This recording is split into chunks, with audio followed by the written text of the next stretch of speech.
ॐ उद्धृत्य वेदपयसः कमलामिवावधे आलिङ्गिताखिलजगत्प्रभवैकमूर्तिं विद्यामशेषजगतां सुखदामदाढ्य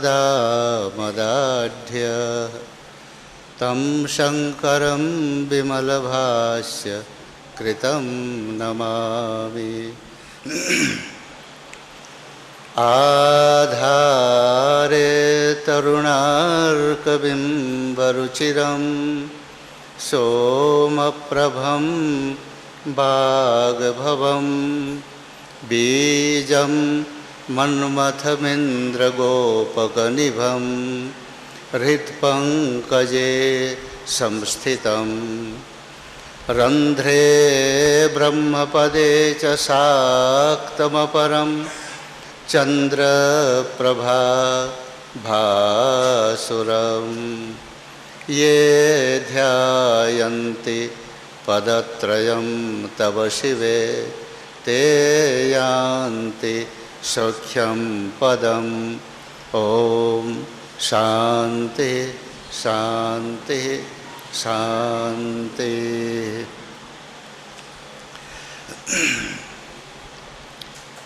उपस्थित सनातन धर्म के अनुयायियों और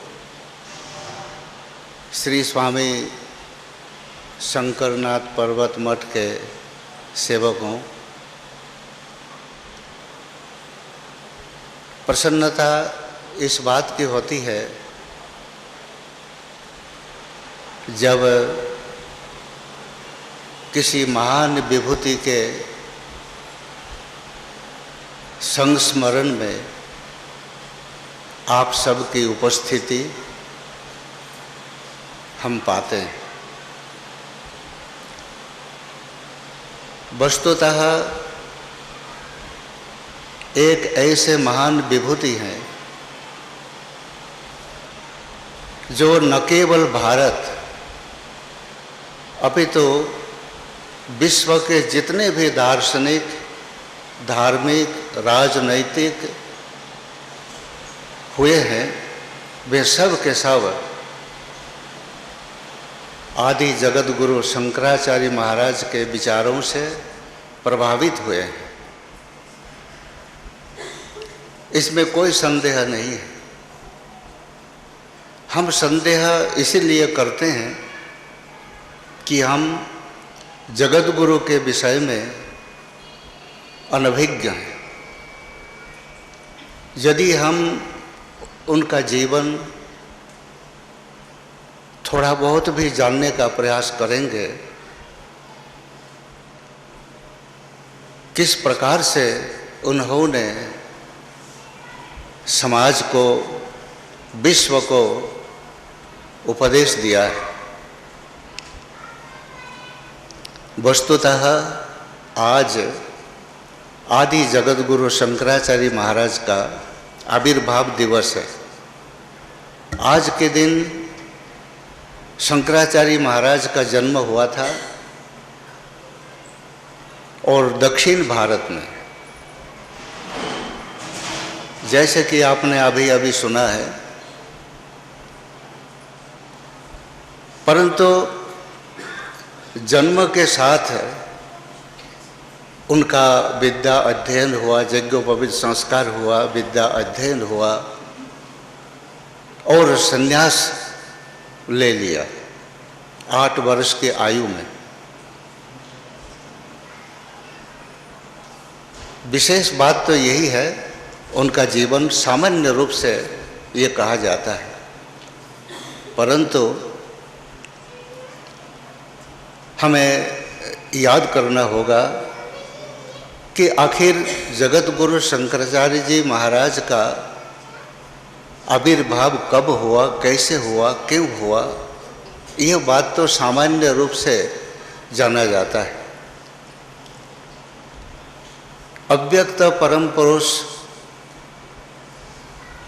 भगवान विष्णु जो व्यापक सत्ता है,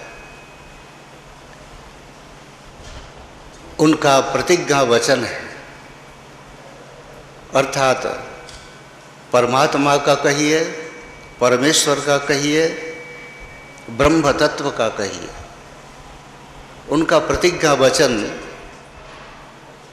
इस प्रकार का है कि धर्म संस्थापनार्थाय संभवामि युगे युगे। धर्म संस्थापनार्थाय, धर्म बनाने के लिए नहीं, धर्म की पुनर्स्थापना करने के लिए, प्रचार और प्रसार करने के लिए, सत्य के मार्ग पर चलते हुए, नैतिक मार्ग पर चलते हुए धर्म का प्रचार और प्रसार करने के लिए भगवान का आविर्भाव होता है। संभवामि युगे युगे, मैं स्वयं उत्पन्न होता हूँ युग युग पर, समय समय पर ऐसा कौन सा समय आता है जब भगवान स्वयं अथवा उनका कोई अंश संसार के सामने उपस्थित होता है? तो देखिए, दुराचार, अनाचार, यानी किसी भी प्रकार का हमारे वैदिक संविधान जब बिखर जाता है, नष्ट हो जाता है, ऐसी विषम परिस्थिति में भगवान किसी न किसी रूप में उपस्थित होते हैं। शंकराचार्य महाराज का आविर्भाव एक इस समय हुआ था जिस समय हमारे धर्म तत्व, सनातन धर्म और वैदिक मार्ग, वर्ण व्यवस्था, आश्रम की व्यवस्था सभी कुछ बिगड़ चुकी थी। धर्म एक ही है। उस धर्म के रास्ता पर चलते हुए जिन जिन महानुभावों ने अनुभव किया, अच्छाइयों का अनुभव किया, और अनुभव करने के बाद उनके मन में हुआ यही धर्म सबसे अच्छा है, उस व्यक्ति के स्वभाव के अनुसार, विचारों के अनुसार और खोज करने के अनुसार जो भी कुछ उन्हें उपलब्ध हुआ, उस उपलब्धि वस्तु तत्व को समाज को बताने के लिए, समाज को रास्ता दिखाने के लिए धर्म का एक भाग बना दिया, एक विभाग कर दिया, जिसको कहा जाता है संप्रदाय। संप्रदाय संप्रददाति, सम्यक रूपेण ददाति, इस प्रकार हमारे संस्कृत की भाषा में कहा जाता है। उस व्यक्ति विशेष के अंदर जिस प्रकार का अनुभव हुआ वही धर्म है, परंतु व्यक्तियों का स्वभाव, व्यक्तियों का कर्म एक प्रकार नहीं है, अलग अलग प्रकार के व्यक्ति। इसीलिए संप्रदाय भी अलग अलग प्रकार के हो गए, और न जाने सनातन धर्म कितने विभागों में विभाजित हो गए। संप्रदायों की तो उस वक्त बाढ़ आई हुई थी, और एक एक विलक्षण इस प्रकार के संप्रदाय हुए हैं जिनके बारे में कहना समाज के सामने नहीं कहा जा सकता।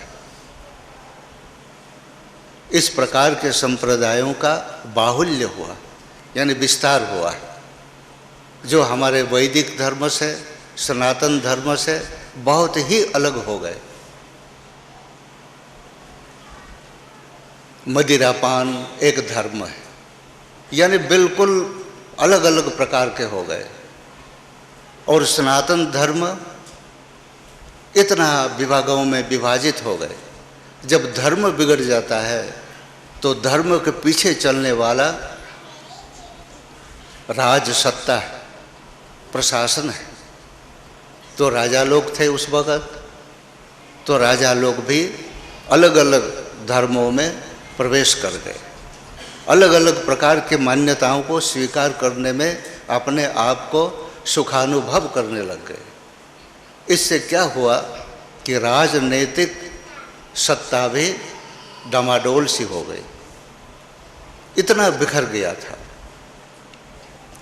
इसी बात को भगवान कृष्ण ने तो कहा है कि यदा यदा ही धर्मस्य ग्लानिर्भवति भारत अभ्युत्थानम अधर्मस्य तदात्मानं सृजाम्यहम्।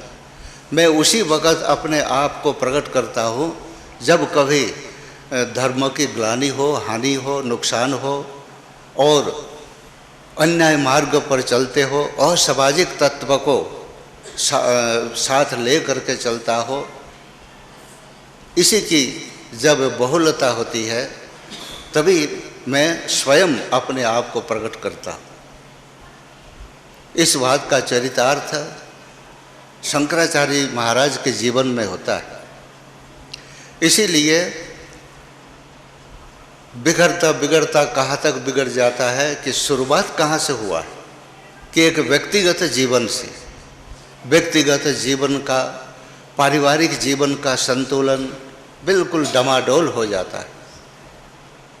सामाजिक संगठन अलग अलग प्रकार से बांट गए थे, राष्ट्रीय एकता छिन्न भिन्न हो गई थी, सब अपने अपने मनमाने काम कर रहे थे। ऐसी विषम परिस्थिति में जगत गुरु शंकराचार्य महाराज का जन्म हुआ है वैशाख शुक्ला पंचमी के दिन। जन्म के बाद आचार्य शंकर ने संन्यास ले लिया है। संन्यास लेना था। उनके माता पिता भगवान शिव के अनन्य भक्त थे, उनकी कोई संतान नहीं थी। संतान के लिए विद्वानों ने कहा कि आप भगवान शिव की उपासना करो, पार्वती की उपासना करो, ये हर पार्वती ही आपकी कामना को पूर्ण करने में समर्थ है।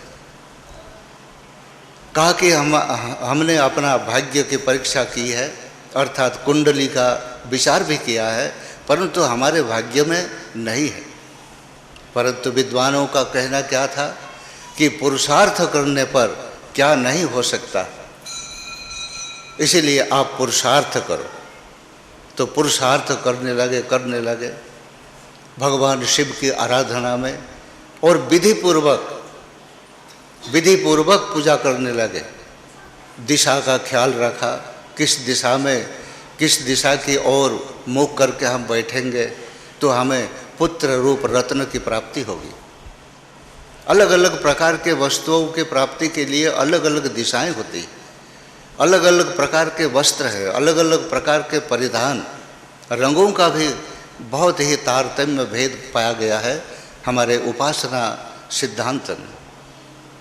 खान पान का, रहन सहन का, सभी विचारों को ले करके संवैधानिक विधि विधान से पाठ, पूजा, जाप, हवन शुरू कर दिया। परंतु उसकी बड़ी निंदा होती थी। उनके पिता का नाम शिव गुरु है। अभी आपने सुना है भगवान शंकराचार्य की माता का नाम था सुभद्रा, परंतु सुभद्रा नाम शिव गुरु ने रखा था और असलियत में उनका नाम आर्यांबा, दक्षिण भारत के नाम आर्यांबा। तो आर्यांबा और शिव गुरु दोनों की बड़ी निंदा होती थी। घर से जब निकलते थे तो लोग कहते ओहो आज इसका मुंह देख लिया हम लोगों ने, आज देखो क्या होता है। इस प्रकार से उसकी बड़ी चर्चाएं होती थी। तो भगवान के चरणों में श्रद्धा और भक्ति से इन लोगों ने तप किया, जप किया, कठोर तितिक्षाएं की। करने के बाद वृद्धावस्था में पुत्र रूप रत्न प्राप्त हुआ और पुत्र भी 16 वर्ष के लिए प्राप्त हुआ। 16 वर्ष के बाद उनकी मृत्यु होगी। तो इतना माता पिता को मालूम नहीं था, भगवान शंकराचार्य महाराज को ही इस बात का ज्ञान था, क्योंकि साक्षात भगवान शिव उन्हें आशीर्वाद दिया और कहा कि मैं ही तुम्हारे पुत्र रूप से आऊँगा और तुम्हारा जो पुत्र होगा उसका नाम मेरा ही रखना, अर्थात शंकर ही रखना। इसीलिए हम लोग उनकी जब पूजा करते हैं तो शंकरम शंकराचार्यम ऐसा कहा जाता है कि शंकर ही शंकराचार्य के रूप में अवतरित हुए हैं। तो पुत्र रत्न की प्राप्ति से बड़ी प्रसन्नता हुई और कालड़ी नामक ग्राम में बड़ा भारी उत्सव मनाने लगे कि ओहो इनका पुत्र हुआ है। बहुत सारे लोग उनके अनुयायी भी थे और अच्छे धुरंधर विद्वान थे। सभी मिलजुल करके उत्सव मनाया और फिर प्रतिभाशाली पुत्र धीरे धीरे माता से कहानियाँ सुनती थी और पौराणिक कहानियाँ, वैदिक कहानियाँ, पुराणों की, इतिहासों की, सभी प्रकार की कहानियों को सुनने के बाद दोबारा पूछने की आवश्यकता नहीं थी। 3 साल की आयु में ही वह संपूर्ण पुराणों का ज्ञान कर लिया था। 7वां साल तक वेद, वेदांग, निरुक्त, छंद आदि सभी प्रकार के शास्त्रों का विशेष ज्ञान अर्जित करने के बाद उन्होंने विचार किया कि अब हम किस लिए आए, अब संन्यास लेना है। संन्यास लिए बगैर हम इस प्रकार का समाज का उत्थान नहीं कर पाएंगे और जनजीवन को उत्तम रास्ता भी नहीं दिखा पाएंगे। भगवान की माया थी। एक दिन अपने बुढ़िया माँ को लेकर नदी में, उनके घर के बगल में ही नदी बह रही थी, वहाँ स्नान करने पहुँचे और भगवान की माया से ही एक मगरमच्छ आया और मगरमच्छ ने, छोटे बच्चे थे, 8 साल के बच्चे कितने बड़े होते, वह उछल कूद कर रहे थे, अपने नटखट स्वभाव के भी थे। तो मगरमच्छ ने उनके चरण पकड़ लिया और पानी में डुबोने लगा। तो चिल्लाए, जोर जोर से पुकारा अपनी माँ को कि माँ मुझे बचाओ। तो माँ कैसे बचा सकती, जोर जोर से लोगों को पुकारा परंतु कोई भी आसपास नहीं थे। कहा कि माँ तुम एक बात कह दो कि मेरा बेटा सन्यासी है। तो सन्यासी को कोई जानवर खाता नहीं है, ये बात हमारे वेद आदि शास्त्रों में है। माँ तुम एक बार कह दो। तो माँ के अंदर जो मोह होता है, ममता होती है, आत्मीयता होती है, इन कारणों से माता ने कह दिया कि हे मगर, मेरा बेटा तो सन्यासी है, क्या करोगे तुम। तो कहने मात्र से ही वह मगरमच्छ छोड़ दिया और वह तैरता हुआ माँ के समीप आ पहुँचे। इस प्रकार से जब माँ के सामने आया घाट पर, तो माँ को प्रणाम किया, प्रणाम करके माँ की प्रदक्षिणा की और कहा कि माँ अब मैं जाऊँ, आपने तो कह दिया है कि मेरा बेटा सन्यासी है। माँ के आँखों से आंसू बहने लगा। मैं तो मोहवश कहा, बेटा तुम चले जाओगे तो मेरा देखभाल कौन करेगा। भगवान वहीं पर शंकराचार्य भगवान माँ को उपदेश दिया। माँ को उपदेश देने वाला पुत्र, सोचो कि साधारण बालक नहीं था। जन्म और मृत्यु क्या है, जन्म मृत्यु के बारे में माँ को समझाया और शरीर का निर्वाह करने का साधन आखिर कौन देता है। पिछले जन्मों के किए हुए कर्मों के अनुसार माँ को समझाया कि माँ तुम चिंता मत करो, खाने का, पीने का, हर प्रकार की व्यवस्था होगी, निश्चिंत तुम घर में रहो और तुम्हारे पास में ही मैं रहूँगा, तुम्हारे हृदय में मैं विराजमान, क्योंकि तुम्हारा बेटा हूँ। तुम कभी भूल नहीं सकती कि मेरा बेटा कभी हुआ भी है। बहुत ही मार्मिक ढंग से, वैज्ञानिक ढंग से और मनोवैज्ञानिक ढंग से माँ को अच्छी तरह समझा दिया, परंतु माँ की ममता खींच लाती है। माँ ने कहा कि बेटा, अगर मेरा ये शरीर जो तुम कहते हो कि ये नाशवान है, एक दिन सभी को जाना है, तो जब ये शरीर से प्राण निकल जाएगा तो कर्म कांड के आधार पर, कर्म सिद्धांत के अनुसार इसका दाह संस्कार कौन करेगा। कोई अपना तो है ही नहीं, मुख में अग्नि देने वाला कौन होगा।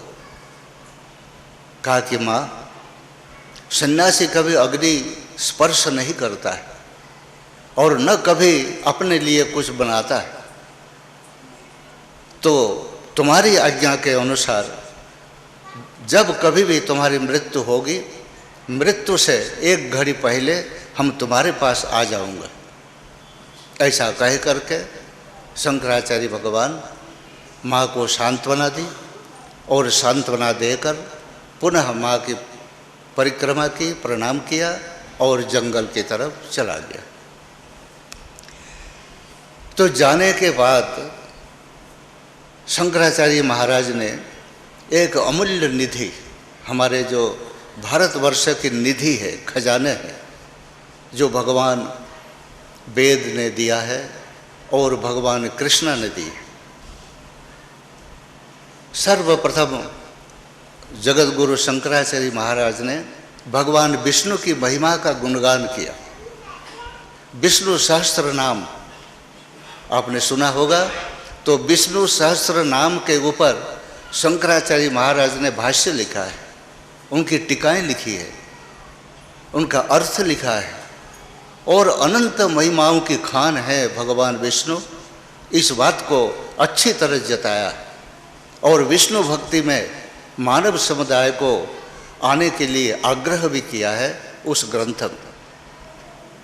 फिर उसके बाद भगवान कृष्ण की रचना, कृष्ण के द्वारा एक विषम परिस्थिति में जो उपदेश दिया गया था, विषम परिस्थिति में, सम परिस्थिति नहीं, अनुकूल परिस्थिति में नहीं, विषम, एक तरफ कौरव और एक तरफ पांडव, दोनों के दोनों एक दूसरे को संहार करने के लिए दिव्य अस्त्रों से सुसज्जित, शस्त्रों से भी और अस्त्रों से भी,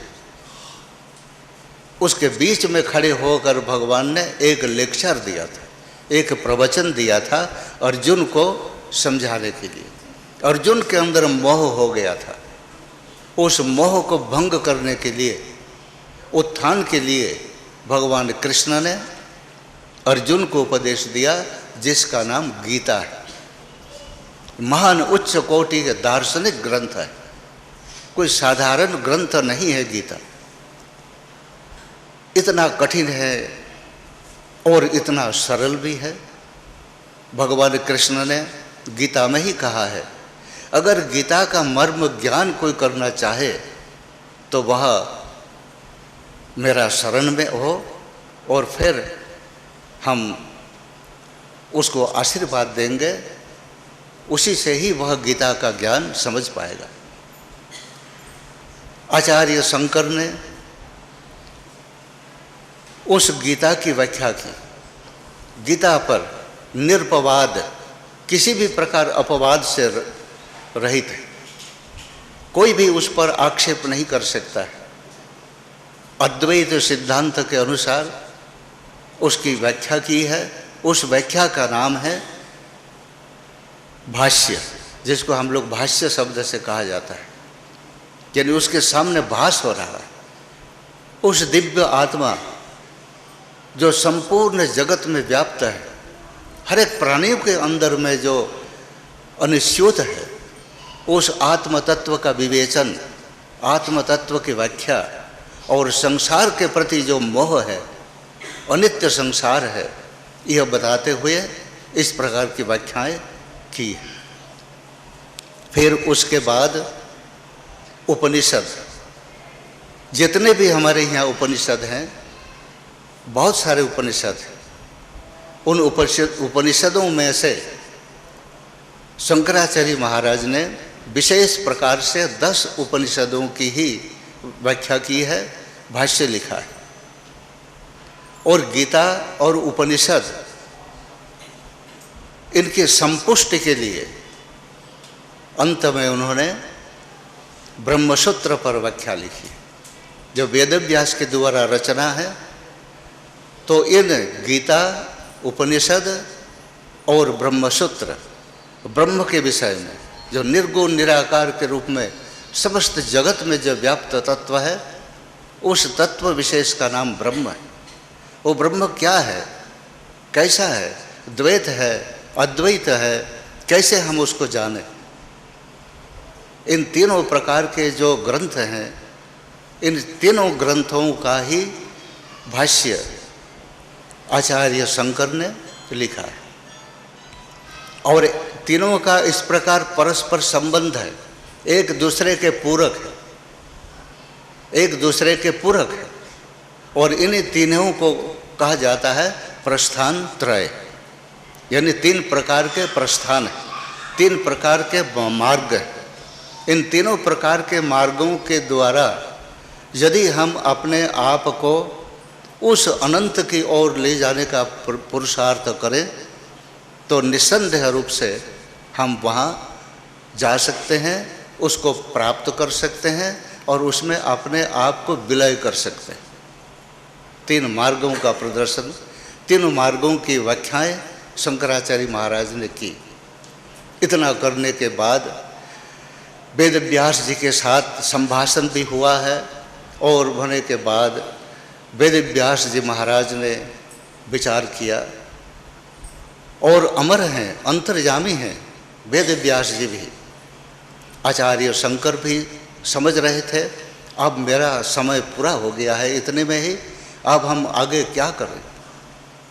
बद्रीनाथ आदि अनेकों स्थलों पर भ्रमण करते हुए इन ग्रंथों की रचना की।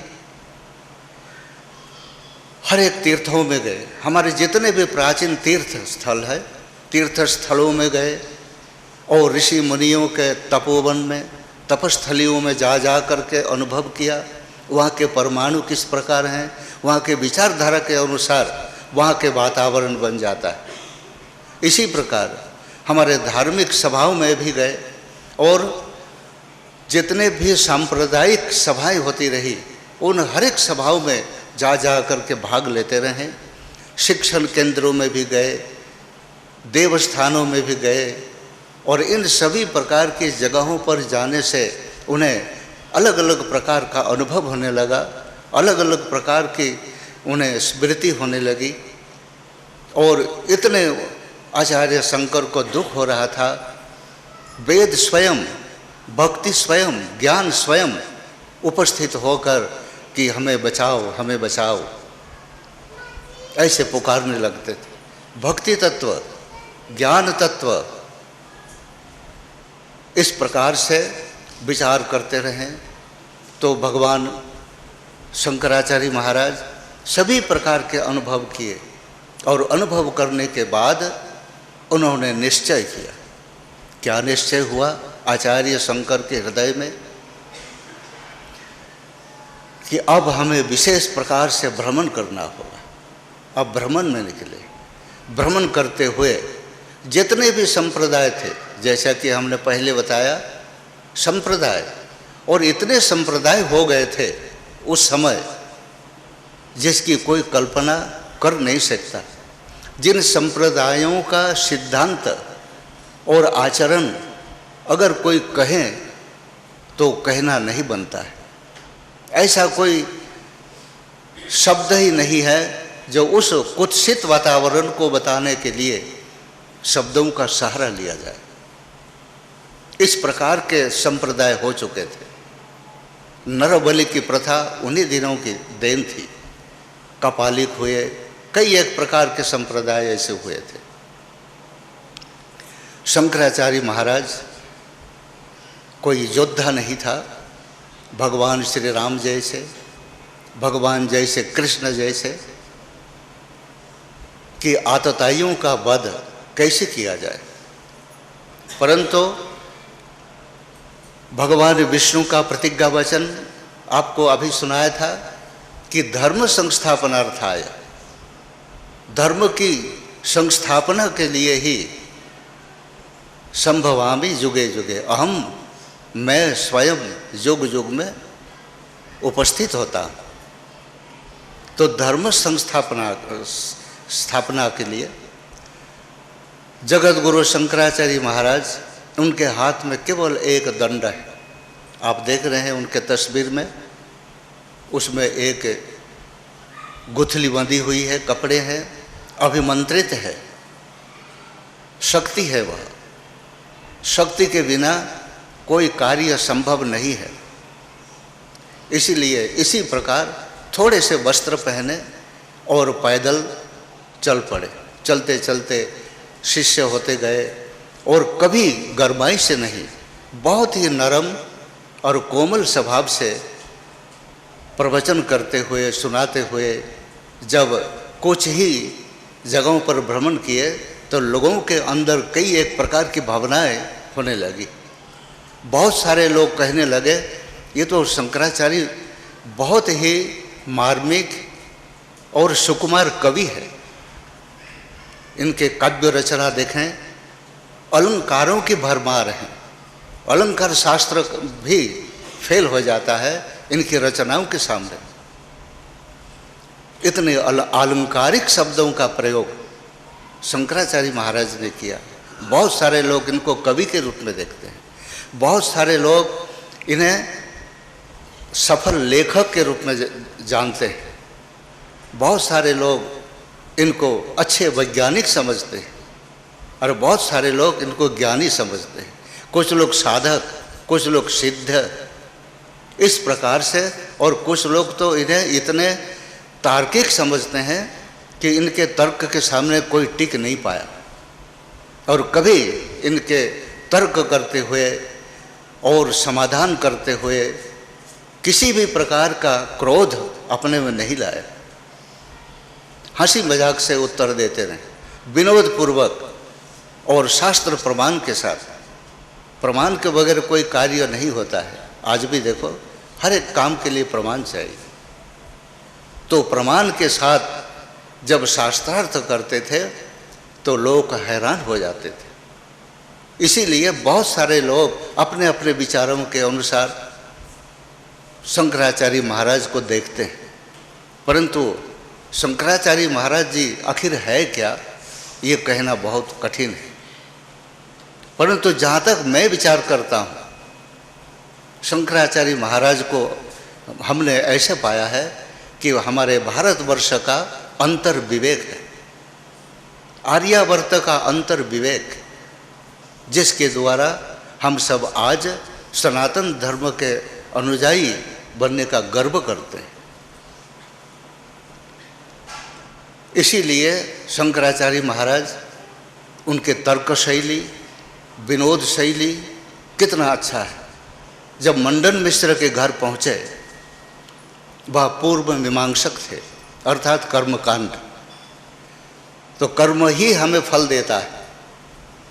हम उसका सिद्धांत ये था, मैं तो बहुत संक्षेप में कहूँगा, कि हम कर्म करते हैं, कर्म का फल हमें मिलता है, परंतु देने वाला कोई नहीं है।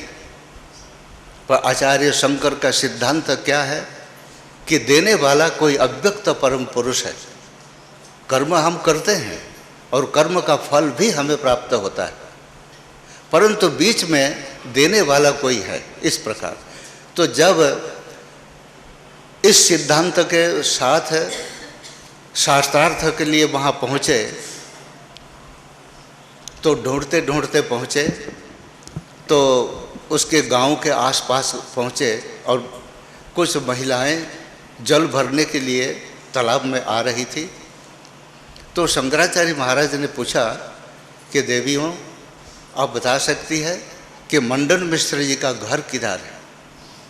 कि तो बताने की क्या बात है, आप गली गली चले जाओ, इसी सड़क पर जाते हुए आप दाएं तरफ देखना, एक वृक्ष है और उस वृक्ष पर, वृक्ष में बहुत सारे तोते, शोक पक्षी, उनके घर में भी बहुत घर बनाए हुए हैं और आपस में संस्कृत बोलते हैं। कीरा यत्र गिरा गिरंती, अर्थात कीरा यानी तोते जहाँ पर संस्कृत में बातचीत करते हैं आपस में, समझ लेना कि यही मंडन मिश्र का घर है। शंकराचार्य महाराज वहीं पर बैठ गए कि अच्छा, इतना विद्वान है। उनके शास्त्र पढ़ते पढ़ते जोर जोर से पाठ करते हैं, वेद मंत्र उच्चारण करते हैं, उनके शिष्य लोग भी करते हैं, तो इनके सुन सुन करके तोते भी संस्कृत बोलते हैं। हैरान होकर के बैठ गए वहाँ। कुछ देर बैठ करके अपने इष्ट देव का स्मरण किया और फिर वहाँ से चल पड़े। उनके घर आ पहुँचे। उस वक़्त वे अपने पितरों के लिए श्राद्ध कर रहे थे। तो पितृ श्राद्ध कर रहे थे और शंकराचार्य महाराज थोड़े से कपड़े पहने हुए थे। और उस ज़माने में क्या होता था कि कई एक कपड़ा जोड़ जोड़ करके टूटे फटे कैसे भी हो वो अपने ओढ़ने के लिए बना लेते थे, जिसको कंथा भी कहा गया है और गुदड़ी भी कहते हैं। तो कंधे पर लटकाए हुए थे और जहाँ बैठते थे उसको बिछा करके बैठ जाते थे। वो कंधे पर लटकाए हुए उसके घर पहुँचे और द्वार खटखटाया तो दरवाज़ा खोल दिया। तो एक गुदड़ी लटकाए हुए, कमंडलू हाथ में, दंड हाथ में लिए हुए अंदर प्रवेश किया। तो श्राद्ध समाप्त होने ही वाला था, श्राद्ध किया। उनकी अर्धांगिनी जो थी वो भारती, जिसका नाम है, तो भारती स्वयं सरस्वती थी। कैसे विद्वान और कैसे भक्त हुए हैं उस जमाने में। उन्होंने इतनी तपस्या की, सरस्वती को प्रसन्न किया और उससे वर मांग लिया कि अगर तुम हमें वर देना चाहती हो तो तुम हमारे अर्धांगिनी के रूप में आओ। तो सरस्वती को उसी रूप में आना पड़ा। तो नाम पड़ा है भारती। द्वार खोल दिया। उसने अतिथि का आदर किया, सम्मान किया, प्रणाम किया, आने के लिए आग्रह किया।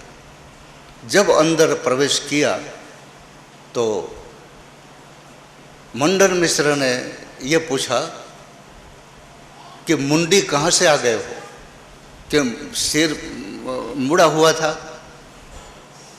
तो सिर मुड़ा हुआ था। संस्कृत में कहा कि कुतो मुंडी, तो मुंडी तुम कहाँ से आए हो। तो शंकराचार्य महाराज ने कहा मुंडी तुम कहाँ से हो। कहा कि मैंने यहीं से मुंडन कराया है, सिर से ही मुंडन कराया है और नहीं। तो एक मजाक सी बात हुई कि आ गलात, यानी गले से ऊपर हमने मुंडन कराया है।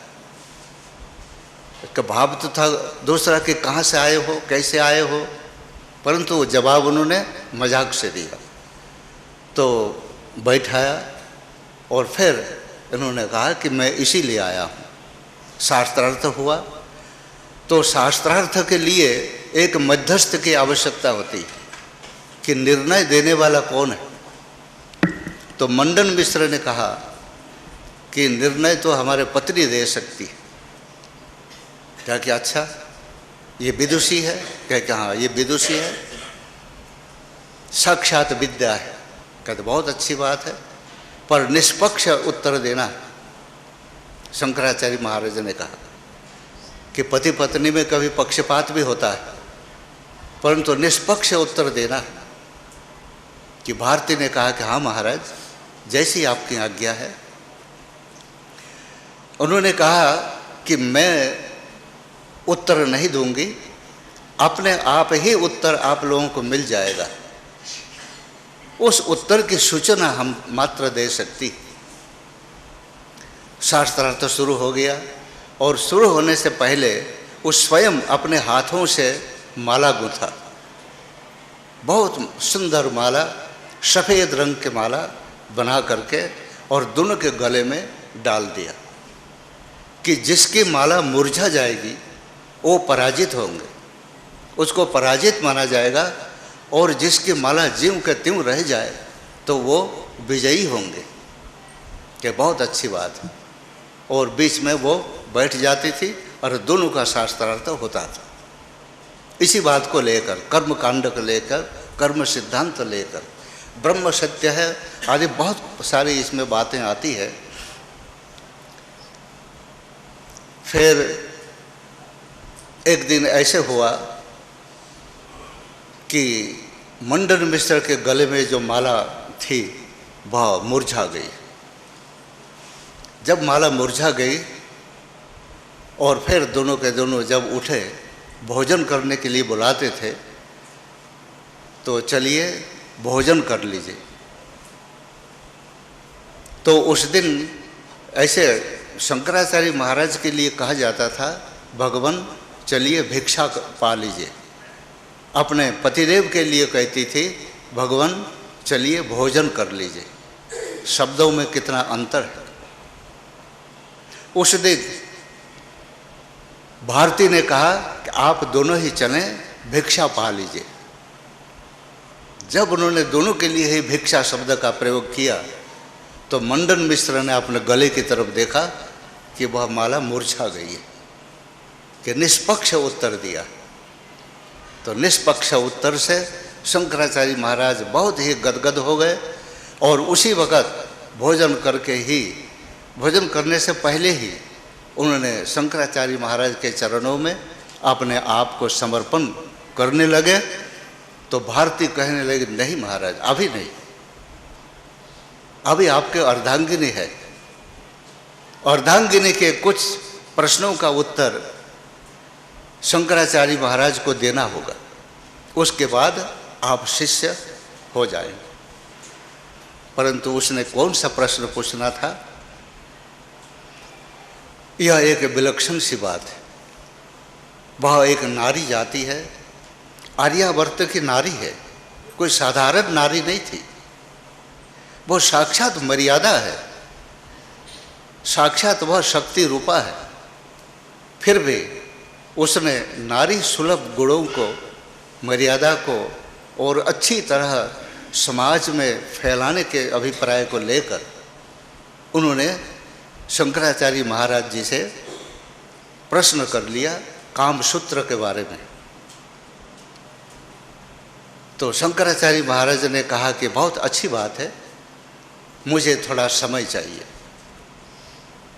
उन्होंने थोड़ा समय लिया, और समय लेने के बाद जिस प्रकार के भी उनका उत्तर प्रश्न था, सभी का समाधान शंकराचार्य महाराज ने कर दिया। जब शंकराचार्य महाराज ने कहा कि हमें थोड़ा समय चाहिए, तो भारती ने कहा क्यों? कहा कि मैं सन्यासी हूँ, इसीलिए हमें समय चाहिए इस विषय वस्तु का विशेष ज्ञान के लिए। उसके बाद शास्त्रार्थ हुआ, पराजित हुए, और दोनों के दोनों शिष्य बन गए। शिष्य बनाते बनाते इस प्रकार भारत के चारों तरफ भ्रमण करते गए, और जितने भी हमारे संप्रदाय हुए थे, जो वैदिक मार्ग को छोड़कर, सनातन रीति रिवाजों को छोड़कर अलग से मनमाना, जिसमें कि स्वार्थ पूर्ति के सिवाय और कुछ भी नहीं पाया जाता था, इस प्रकार के धर्म का आलम्बन लेकर सब लोग रहते थे, और वर्णाश्रम की व्यवस्था भी छिन्न भिन्न हो गई थी। ब्राह्मण, क्षत्रिय, वैश्य, शूद्र, ये अलग अलग प्रकार के हैं। इन सब को अलग अलग प्रकार से तुम्हारा कर्तव्य ये है, तुम्हारा कर्तव्य ये है, क्षत्रियों का कर्तव्य ये है, वैश्यों का, केवल उनके गुण, कर्म और स्वभाव के अनुसार इस प्रकार का एक एक विभाग है। इस विभाग के अपना अपना जो कर्तव्य है, अपना अपना जो धर्म है, धर्म का मतलब स्वभाव है, उनके मुताबिक ही अगर आचरण किया जाए, रहन सहन हो, तो उसका पारिवारिक जीवन संतुलित होगा। अगर ब्राह्मण होकर वह और ही प्रकार का कुछ कार्य करने लग जाए, व्यापारिक कार्य करने लग जाए, खेतीबाड़ी शुरू कर दें या चामड़े का व्यापार शुरू कर दें, तो ये अनुचित है। इसीलिए हमारे वेदादि शास्त्रों में जो मंत्र है, जिन मंत्रों के अंदर छिपा हुआ शक्ति है, वह शक्ति नष्ट हो जाती है। आजकल हमारे मंत्रों में शक्ति क्यों नहीं है, उसका काम क्यों नहीं होता है? पाठ पूजा जाप ताप अगर हम विधि विधान से करें, आखिर होगा क्यों नहीं? कोई असंभव नहीं है। केवल हम लोग भी आजकल भी हम लोग रास्ता छोड़ चुके हैं और छोड़ते जा रहे हैं। आधुनिकीकरण में हम लोग आ रहे हैं। परंतु शंकराचार्य महाराज जब वर्णाश्रम व्यवस्था को मजबूत बनाने के लिए पुरुषार्थ किया, तो बहुत सारे लोग कहने लगे कि ये तो वर्णाश्रम धर्म के पक्षपाती है, परंतु जो लोग समझ रहे थे इस बात को, वे लोग इस प्रकार नहीं कहते थे, बल्कि ये लोग कहते थे ये तो बिल्कुल निष्पक्ष व्यक्तियों के स्वभाव के अनुसार, उनके गुणों के अनुसार, पूर्व जन्मार्जित किए हुए कर्मफल के अनुसार उसको रास्ता दिखाया जा रहा है। ये किसी भी प्रकार रूढ़िवादिता में नहीं है। इसीलिए अलग अलग प्रकार से लोग शंकराचार्य को समझते रहे। इसी प्रकार विचार करते करते करते करते शंकराचार्य महाराज ने सर्वप्रथम विचार किया कि अगर हम अपने देश की सुरक्षा नहीं कर पाएंगे, समाज की सुरक्षा नहीं कर पाएंगे, तो क्या हो सकेगा। इसीलिए भगवान शंकराचार्य किसी भी प्रकार का कोई युद्ध विग्रह आदि नहीं किया और न ही राजनीति शास्त्र को अपनाया। आज कहा जा रहा है कि धर्म को अलग किया जाए, राजनीति को अलग किया जाए, परंतु ऐसा नहीं। धर्म के ही अनुयायी है राजनीति। धर्म से क्यों नहीं हो सकता है। उपनिषद घोषणा करता है इस प्रकार, धर्मो विश्वस्य जगतः प्रतिष्ठा, धर्मो विश्वस्य जगतः प्रतिष्ठा। अगर संसार की प्रतिष्ठा है तो एकमात्र धर्म के आधार पर ही है। शंकराचार्य महाराज बहुत ही सुंदर ढंग से, बहुत ही कोमल स्वभाव वाले थे और धीरे धीरे जब तर्क करते थे तो तर्क के सामने कोई टिक नहीं पाते थे, कोई जवाब नहीं दे पाते थे और उनको शंकराचार्य महाराज की बात स्वीकार करनी पड़ती थी। अगर हम भक्ति भी करते हैं तो भक्ति के क्या विधाएं हैं, भक्ति हमें कैसी करनी चाहिए। शोर मचाने का नाम भक्ति नहीं। उस वक़्त तो क्या होता था, नगाड़ा ढोल ये वो कितना कुछ होता था जिसकी आज हम परिकल्पना नहीं कर पाते, परंतु उसी प्रकार की शुरुआत तो दिखाई दे रही है। धर्म को लेकर स्वार्थी लोग, अभिमानी और अहंकारी, जैसा जैसा कि गीता आदि में कहा है, दंभ अहंकार संयुक्त काम राग इत्यादि शब्दों से जो कहा गया है, दंभी लोग क्या करते हैं, जो भी उस वक़्त उस समय हमारे धर्म प्रचारक थे, शंकराचार्य महाराज के अनुसार उनके शिष्यत्व स्वीकार करने के पश्चात जब वह सनातन धर्म का प्रचार और प्रसार में लगते हैं तो वही व्यक्ति पहले कभी और प्रकार का रहा, परंतु उस वक़्त वह धार्मिक शुद्ध धर्म का प्रचार करते हैं, परंतु लोग कहते हैं हमारे अनुयायी बनो, हम जैसे कहते हैं उसी प्रकार से तुम धर्म का प्रचार करो, अर्थात पक्षपाती बनो, निष्पक्ष भाव को लात मार देते हैं। ऐसे स्वार्थी, दंभी और अहंकारी लोग। इस बात का स्पष्टीकरण आप गीता में देखेंगे। गीता को एक बार उठाकर देखें, ये हमारी निधि है, हमारे अमूल्य निधि है। इसका मूल्य विश्व में नहीं है, कोई विश्व के व्यक्ति या कोई धनवान या कोई गुणवान दे सकता हो। इतनी अमूल्य निधि है हमारे पास, परंतु आज हम उसकी अवहेलना करते, उसका निरादर करते। तो देखिए इस प्रकार का प्रचार और प्रसार उन दिनों होता था। आचार्य शंकर ने चारों तरफ जब घूमने फिरने के बाद सबसे भारत आर्यावर्त का भ्रमण किया, इसकी परिक्रमा की, करने के बाद उन्होंने निश्चय किया कि 4 दिशाओं में 4 प्रकार मठों की स्थापना की जाए और 4 मठों में एक एक सुयोग्य शिष्यों की नियुक्ति भी की जाए, जो कि ज्ञान और विज्ञान का विशेष प्रकार से उपदेश दे सके, प्रचार और प्रसार कर सके। शंकराचार्य महाराज ने कोई अपनी ओर से किसी भी धर्म का सृजन नहीं किया है। किसी भी प्रकार के धर्म शंकराचार्य धर्म नहीं है। अगर इन्होंने प्रचार प्रसार किया है तो भगवान श्री राम के अनुसार अथवा भगवान श्री कृष्ण के अनुसार। भगवान राम ने तो इतना उपदेश नहीं दिया है, फिर भी दिया है, उस पर भी शंकराचार्य महाराज का विचार आया है। परंतु भगवान कृष्ण के द्वारा जो दिया गया गीता है, गीता का उपदेश, इसी को ही विशेष रूप से शंकराचार्य महाराज ने कहा है ये तो हमारे हृदय है। गीता को हृदय के रूप में स्वीकार किया है, और भारतवर्ष का हृदय है तो श्रीमद् भगवत गीता ही है। और गीता में ही ज्ञान और विज्ञान का उपदेश दिया है। आज हम लोग वैज्ञानिक बनने का दंभ करते, हम वैज्ञानिक हैं। विज्ञान कहते किसको है और ज्ञान कहते किसको? तो भगवान कृष्ण ने ज्ञान और विज्ञान, ज्ञानम तेहम सविज्ञानम बक्ष्यामि, ऐसा भगवान गीता में कहा है।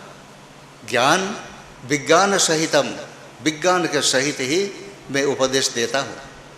श्रृणु भारत, हे भारत, हे अर्जुन तुम सुनो, ज्ञान क्या है और विज्ञान क्या है।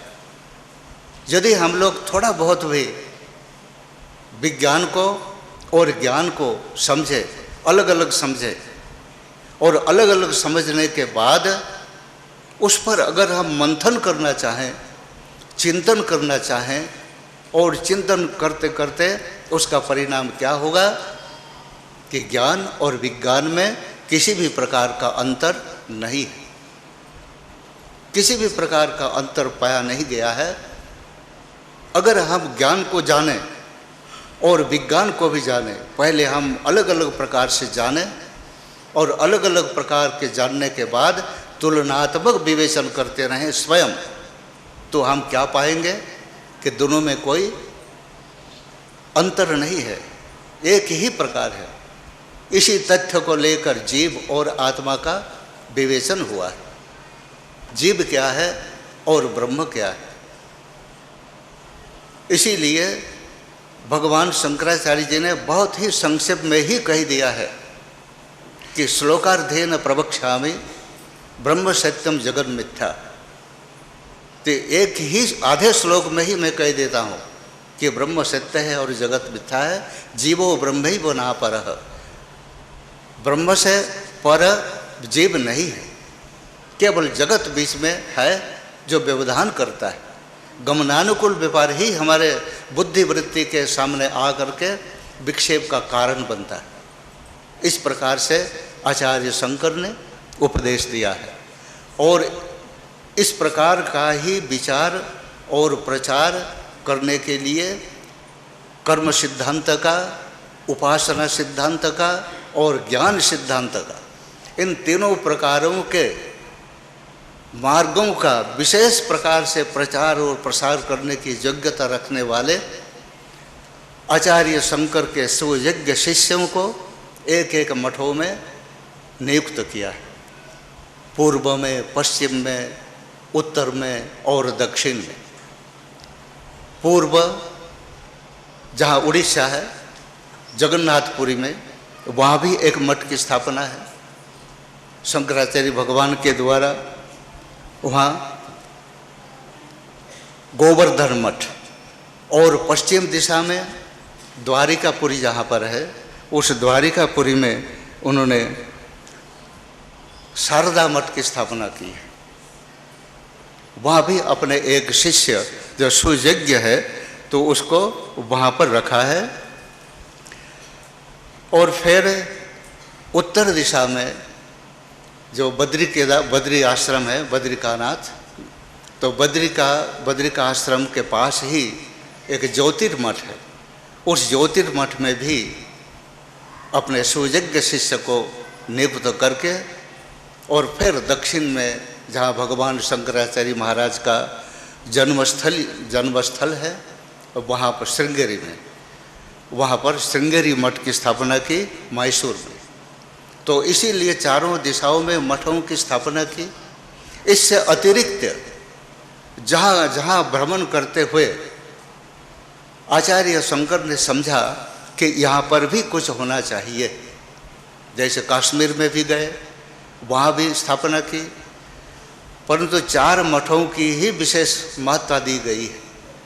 इसी प्रकार सभी जगहों में घूमते घूमते फिरते फिरते मंदिरों का निर्माण और विग्रहों के साथ वहाँ की प्रतिष्ठा, प्राण प्रतिष्ठा आदि करके वहाँ पर भी पुजारियों का वहाँ पर विशेष रहने का इंतजाम किया, रहने की व्यवस्था की, और किस प्रकार दक्षिण में पूर्व के पुजारी और उत्तर में दक्षिण के पुजारी, अलग अलग प्रांतों के पुजारियों को रखा।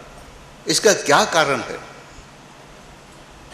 इसका यही कारण है कि दक्षिण से जब उत्तर की ओर जाएंगे तो उत्तर के लोग इनको देखेंगे, इनकी भाषा को समझे ना समझे, इनके रहन सहन को, इनके रीति रिवाज को, यानी उत्तर से पूर्व जाएंगे, पूर्व से उत्तर जाएंगे, पश्चिम से दक्षिण। इस प्रकार से हमारे भारतीय समाज चारों तरफ से भ्रमण करते जाएंगे तो भ्रमण करने के बाद क्या परिणाम होगा इसका? एक दूसरे को जानने का प्रयास करेंगे, और एक दूसरे को जानने के प्रयास से क्या फल होगा कि हम एक दूसरे से अलग नहीं हैं। एक ही प्रकार का संकल्प आर्यावर्ते भारत खंडे, सभी के सभी मुख से यही जब सुना जाएगा तो यही सुनते सुनते अरे हम तो समझ रहे थे हम उत्तर भारत के रहने वाले हैं, ये तो दक्षिण भारत के लोग भी उसी मंत्र का उच्चारण करते हैं, उसी प्रकार के ही संकल्प लेते हैं। यद्यपि खान पान रहन सहन बोल चाल अलग अलग हैं, फिर भी हम अपने सांस्कृतिक एकता को लेकर, वैदिक एकता को लेकर हम सब एक हैं। इस एकत्व का प्रतिपादन करने के लिए और पारिवारिक संतुलन को सुरक्षित रखने के लिए और सामाजिक संगठन को और मजबूत बनाए रखने के लिए और राष्ट्रीय चेतना को जीवित करते हुए राष्ट्र की एकता को अक्षुण्ण रखने के लिए एक सन्यासी, गृह त्यागी और बिना अस्त्र शस्त्र के कितना बड़ा भारी संघर्ष किया है समाज के साथ, प्रकृति के साथ, बिना खाए बिना पिए पैदल चलते गए।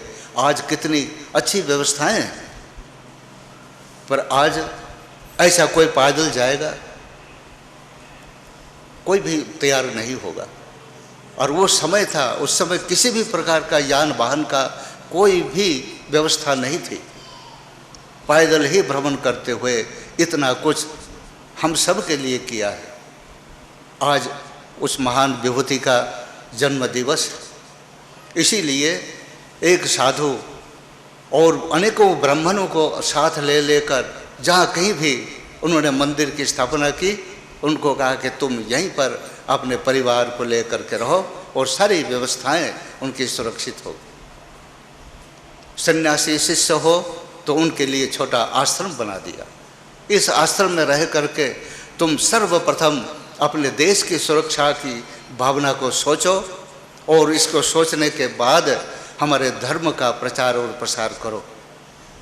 तो धर्म संस्थापनार्थाय संभवामि युगे युगे, युग युग में धर्म स्थापना के लिए ही मैं आता हूँ। इस प्रकार का स्वाभिमान तो आचार्य शंकर ने प्रकट नहीं किया है, परंतु भगवत उक्ति है, भगवान का प्रतिज्ञा वचन है ये। इस वचन को सार्थक करने के लिए, इस वचन को चरितार्थ करने के लिए भगवान शंकर ही शंकराचार्य के रूप में भारत के इस आंगन पर उपस्थित हुए और समाज का संगठन किस प्रकार से किया है कि लोभ लालच दे करके नहीं, कोई डांट फटकार करके नहीं, या किसी को कोई धमकी दे करके नहीं, बहुत ही प्यार से, प्रेम से और विनय से आग्रह किया है। और उसके सामने दो ही पक्ष रखा है। एक पक्ष, अगर तुम इसी मार्ग पर चलते रहोगे तो तुम्हारा परिणाम ये होगा, अगर तुम इस मार्ग को स्वीकार करोगे तो उसका फल ये प्राप्त होगा। सकाम कर्म करोगे, भगवान से तुम 1,00,000 स्वर्ण मुद्रा की याचना करो और विधि पूर्वक भजन करो, पूजन करो, पाठ करो, तो तुम्हें वही प्राप्त होगा। भगवान शंकराचार्य के जीवन में भी यही आता है। अगर तुम निष्काम भाव से करोगे तो उसका अनंत फल प्राप्त होगा।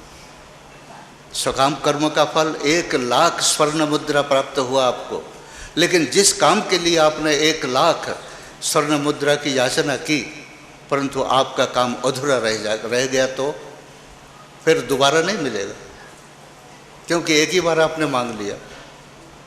इसीलिए ऐसा नहीं, अगर सकाम ही करना हो तो भगवान से ऐसा कहो कि भगवान हमारे सामने ये काम है, इस प्रकार का कार्य है, जैसा भी हो आप ऐसी कृपा करो ये कार्य निर्विघ्न समाप्त हो। इस कार्य का समापन किसी भी प्रकार के विघ्नों के बगैर ही हो तो देखो वो सकाम हो जाता है, परंतु निष्काम की भावना होती। अगर हम बिल्कुल ही कुछ भी ना चाहें तो भी भगवत प्राप्ति भी तो एक सकाम है, और किसी भी प्रकार का विघ्न बाधाएं उसके सामने आती नहीं। नेहाभिक्रम नाशोस्ति प्रत्यवायो न विद्यते स्वल्पमप्यस्य धर्मस्य त्रायते महतो भयात्। कठिन से कठिन भय भी डरता हुआ भाग जाएगा, और किसी भी प्रकार का प्रत्यवाय नाम का दोष उसको लग ही नहीं सकता। थोड़ा बहुत भी अगर भगवान उस व्यापक परम सत्ता को चाहे किसी भी प्रकार के नाम और रूप दे करके आप अपने बुद्धि वृत्ति के सामने उपस्थित करके विचार करो, नमस्कार करो, तो भगवान सब एक ही है, परमात्मा एक ही है। उनके नाम और रूप अलग अलग प्रकार के अवश्य होते हैं, इसीलिए आपको उसी प्रकार का फल प्राप्त होगा। कोई भी प्रत्यवाय आपको दुख नहीं पहुंचा पाएगा। इस बात के लिए भगवान शंकराचार्य जी स्वयं कहते हैं कि इत्तस्मिन् विषये न काचन विप्रतिपत्ति ही, इसमें किसी को किसी भी प्रकार की हिचकिचावट नहीं होनी चाहिए। विप्रतिपत्ति नहीं है, न कोई तर्क का विषय है और न कोई ना समझने की बात है। इसी प्रकार की जो शैली को अपनाया आचार्य शंकर ने, इसी शैली को कहा जाता है अद्वैत शैली, और वेदांत में इसको जोड़ दिया जाता है कि अद्वैत वेदांत, वेदों का अंतिम निष्कर्ष वेदांत है। और वेदों में 1,00,000 मंत्र है, 1,00,000 मंत्र है, और 1,00,000 मंत्रों में से सबसे कठिन विषय कर्मकांड है, और कर्मकांड के 80,000 मंत्र कर्मकांड के, 80,000 मंत्र कर्मकांड के, और 16,000 मंत्र भक्ति तत्व के, उपासना तत्व के, और 4,000 मंत्र वेदांत के हैं, अद्वैत वेदांत के।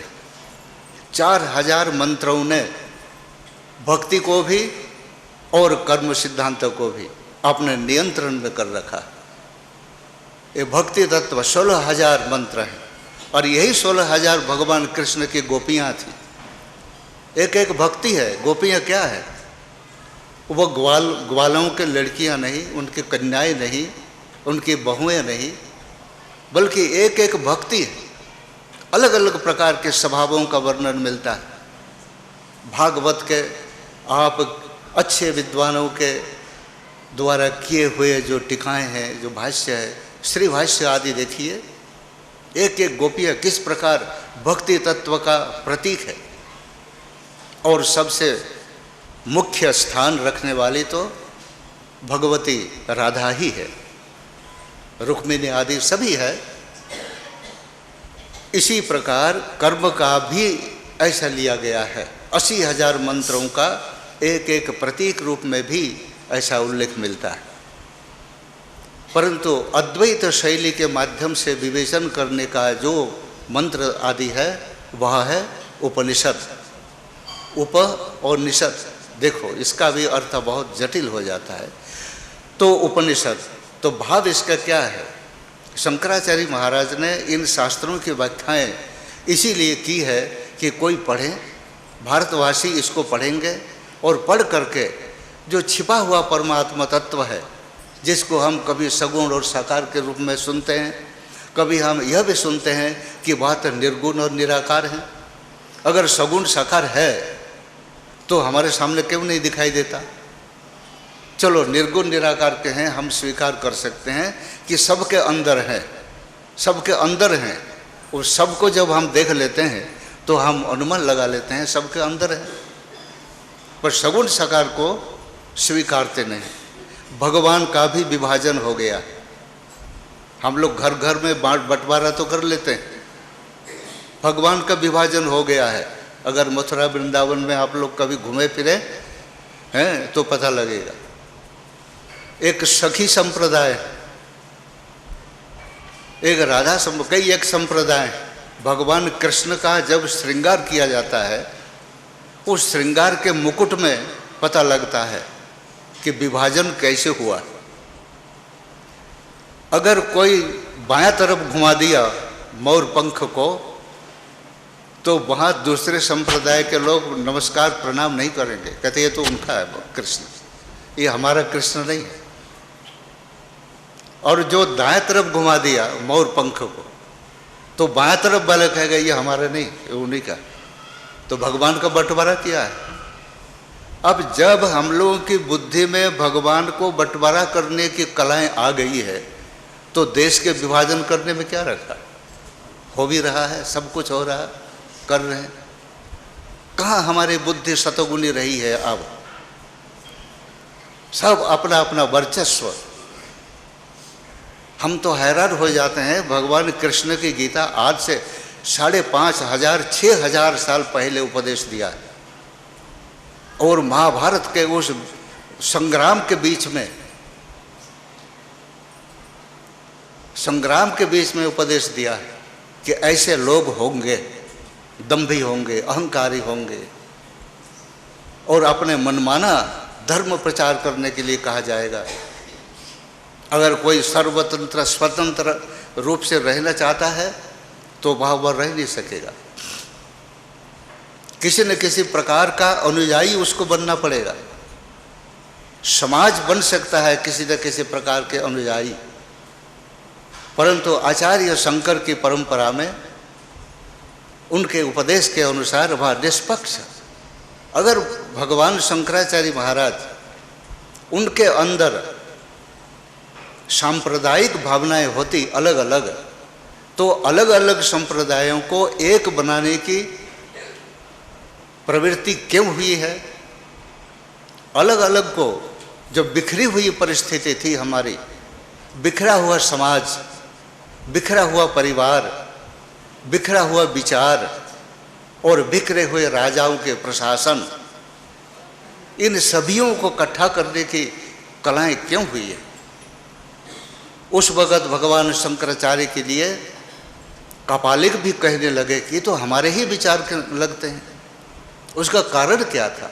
उनके साथ इस प्रकार घुल मिल करके उनको उस धर्म मार्ग पर चलने के लिए आग्रह किया है कि देखो भैया, अगर तुम ऐसा करोगे तो इसका परिणाम ये होता है। पिछली घटनाओं को देखो, पिछली अतीत की घटनाओं को लाकर वर्तमान में रख लेते थे, और वर्तमान में अतीत से हमें प्रेरणा मिलती है, और वर्तमान में कुछ करने के लिए और क्या करना है कि भविष्य निर्माण के लिए।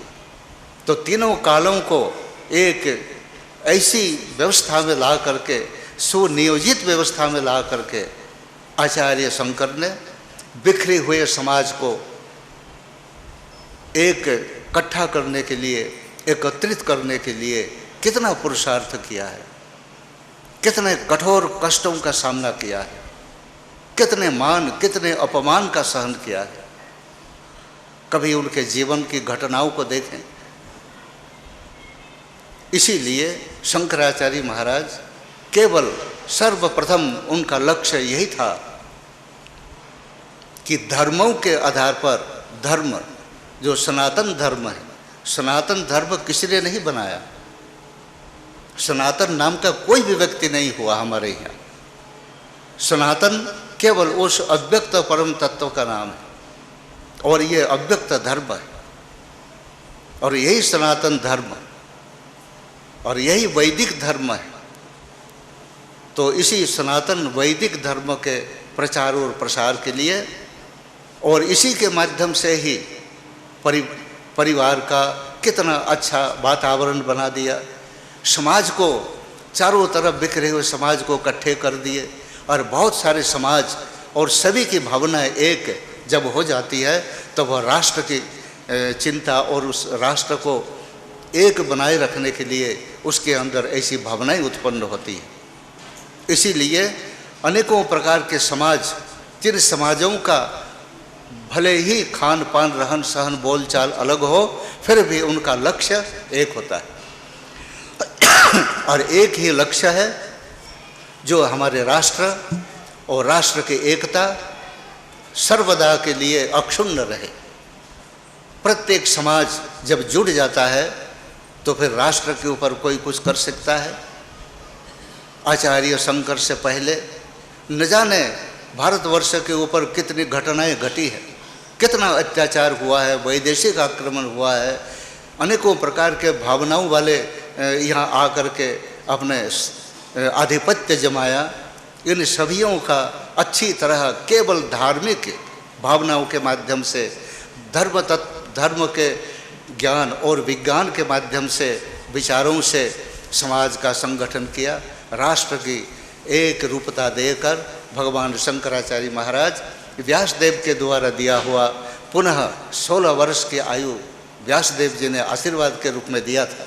इसीलिए 8 वर्ष के 16 वर्ष तो समाप्त हो चुका था, उसके बाद ही इस प्रकार के विचारों में और भ्रमणों में 16 वर्ष लगा करके और शंकराचार्य जी महाराज बहुत ही पूर्ण यौवन अवस्था में, 32 साल की आयु कितनी लंबी चौड़ी होती, 32 साल की आयु में केदारनाथ में जा करके भगवान शिव के समीप अपने शरीर को त्याग दिया, अर्थात ब्रह्म में विलय हो गया। तो इसीलिए शंकराचार्य महाराज का आज वैशाख शुक्ला पंचमी तिथि के दिन शंकराचार्य महाराज का जन्म हुआ।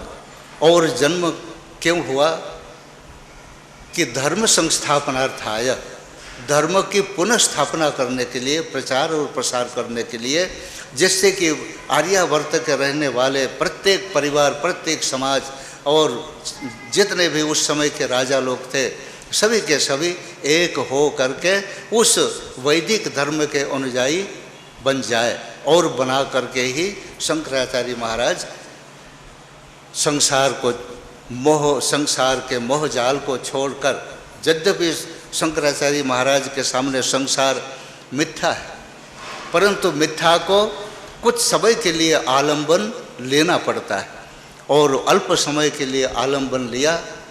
32 वर्ष के लिए संसार के आलंबन से और समाज को इतना कुछ दिया जो समाज हमेशा के लिए ऋणी है। और इस देन को न केवल भारत बल्कि विश्व भूल नहीं सकता। हमारे यहाँ के जितने भी दार्शनिक हैं, सभी के सभी आचार्य शंकर के भाष्य पर विचार करते हैं, विचार करते करते थक जाते हैं और कहते इतना मस्तिष्क, इतनी गहराई में उस आत्म तत्व को ढूंढने का प्रयास और उसका मार्ग दिखाया है। विश्व के जितने भी दार्शनिक हैं वो तो घबरा जाते हैं कि इतना बड़ा दार्शनिक आज तक विश्व में न हुआ है और न भविष्य में कभी होगा। इस प्रकार के वैदेशिक लेखकों ने ऐसा बहुत कुछ लिखा है। इसीलिए आज शंकराचार्य महाराज का जन्म दिवस है, आविर्भाव दिवस है, प्राकट्य दिवस है और हम लोग भगवान शंकराचार्य महाराज को इसी रूप में हम देखते हैं कि वह साक्षात शंकर ही है। देखो, साक्षात शंकर, हम हरिद्वार गए थे, बहुत सालों से हमारी इच्छा थी कि दक्षिणामूर्ति, हम लोग पाठ करते हैं, पूजा करते हैं, तो दक्षिणामूर्तये नमः, दक्षिणामूर्ति को प्रणाम करते हैं, उनकी पूजा करते हैं। आज इस वर्ष जो आप ये उनकी तस्वीर देख रहे हैं, ये दक्षिणामूर्ति, तो दक्षिणामूर्ति और शंकराचार्य में कोई अंतर नहीं है। उनके हाथ में देखो वेद है, माला है और जीव और ब्रह्म की एकता को संकेत करने के लिए तर्जनी और अंगूठा की एकता है। तो इसीलिए असलियत में यही है, शंकर और शंकराचार्य। तो बहुत खुशी की बात हुई है। ये इतना जो कुछ यहाँ हो रहा है शंकरनाथ पर्वत मठ में, ये क्यों हो रहा है? मैं भी कुछ नहीं करने वाला हूँ, केवल आप सबकी सद्भावनाओं का ये फल है। आप सबकी सद्भावनाएं जिस प्रकार की होती है, अच्छी भावनाएं जिस प्रकार की होती है, उस वही भावना एक प्रेरणा का रूप लेकर किसी न किसी व्यक्ति विशेष के अंदर वह प्रेरित करता है और उसी प्रकार का कार्यक्रम होता है। यह बात सत्य है कि यह किसी भी प्रकार व्यवहार को बहुत अधिक महत्व नहीं दिया जाता है। कि बहुत सारे लोग चाहते हैं बहुत कुछ, उससे कुछ हम अलग प्रकार के बन जाते हैं। शंकराचार्य महाराज की उक्ति है,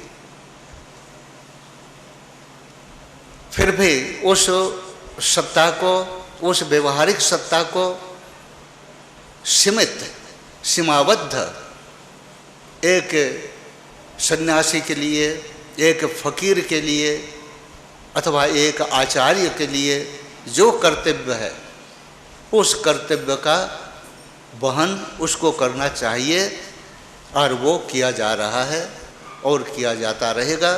जहाँ तक मेरा विचार, आगे मैं कुछ कह नहीं सकता। अभी तक जैसे कि शंकराचार्य ने कहा है, यद्यपि शुद्धम लोक विरुद्धम माचरणीयम, यद्यपि हम शुद्ध हैं, बुद्ध हैं, मुक्त हैं, सब कुछ, तो भी लोक विरुद्ध नहीं करना चाहिए। उसको सीमाबद्ध व्यवहार रखना चाहिए, जो अपना अपना कर्तव्य है। हर व्यक्तियों का कुछ कर्तव्य है और इसी कर्तव्य का नाम धर्म है। धर्म की परिभाषा एक नहीं है और न अभी तक किसी ने सही ढंग से धर्म की परिभाषाएं की है।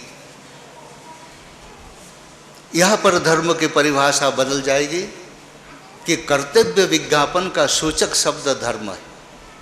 कर्तव्य ज्ञापन का सूचक शब्द धर्म है। धर्म एक शब्द विशेष है और वह धर्म क्या करता है कि कर्तव्य का ज्ञापन कराता है। कौन कौन सा कर्तव्य होता है आप विचार करके देखो। बचपन में आपका क्या कर्तव्य है? विद्या अध्ययन करना है। युवावस्था में गृहस्थ धर्म को स्वीकार करना है। कहा जाता है कि नहीं, धर्म धर्म जिसमें जुड़ा हुआ है। जल का धर्म क्या है, वायु का धर्म क्या है, आकाश का धर्म क्या है, मठ का धर्म क्या है, सन्यासियों का धर्म क्या है। इसका मतलब वो धर्म नहीं है जो धारणानुकूल व्यापारत्वम धार्यते अनेनवा, जो संपूर्ण ब्रह्मांड का धारण किया हुआ है अलौकिक तत्व, उस अलौकिक तत्व की ओर संकेत नहीं है। यहाँ व्यवहारिक सत्ता में धर्म की व्याख्या है। तो हमें व्यवहारिक सत्ता का भी ज्ञान होना चाहिए और पारमार्थिक सत्ता का भी ज्ञान होना चाहिए और प्रातिभाषिक सत्ता का भी ज्ञान होना चाहिए।